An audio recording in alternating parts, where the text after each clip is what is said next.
Во Законот за високо образование е наведено дека студентите на сите степени на високо образование, кои што се без родители, слепи, глуви, инвалиди од прва и втора група, мајки со деца до 6 годишна возраст и хоспитализирани лица, имаат право на посебни погодности утврдени со статутот на високообразовната установа. Па така, доколку една студентка е бремена и планира да го продолжи студирањето, во зависност од универзитетот и начинот и обемот на кој што е уредено ова прашање, и следуваат следниве поволности.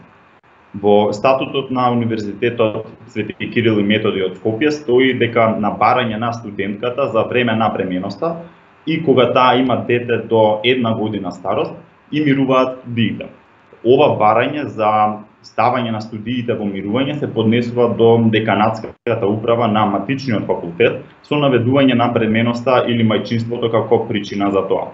Понатаму, мајките со деца до 6 годишна возраст имаат право на дополнителни испитни рокови во текот на учебната година за завршно оценување.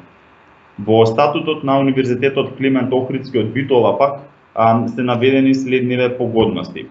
Истите категории на граѓани од Законот за високо образование, кој што пред малку ги споменав, имаат право и на полагање на испити во дополнителни испитни рокови, најмногу 2 пати во текот на годината. Полагањето на овие испити во дополнителните испитни рокови се врши без надоместок на предвидените трошоци за плаќање на самите испити.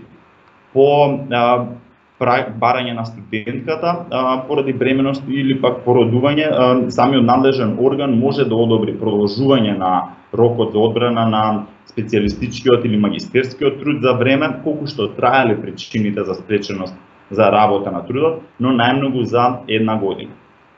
И финално статутот на Универзитетот Гоце Делчев од Штип ги пропишува следниве бенефиции.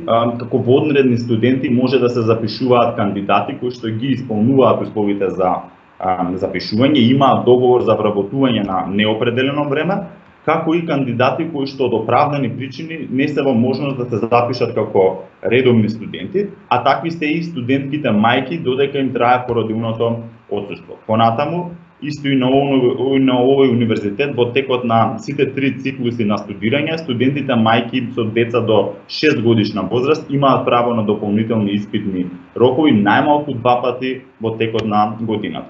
Овие поволности се однесуваат и на одбраната на стручниот, односно магистерскиот труд, при што поради бременост или пак породување, единицата на универзитетот може да одобри продолжување на рокот за одбрана најмногу за 2 години, и овој рок од 2 години се однесува и на одбраната на докторската дисертација, доколку студентката поради бременост и породување не е во можност да изработи својата дисертација во определениот рок.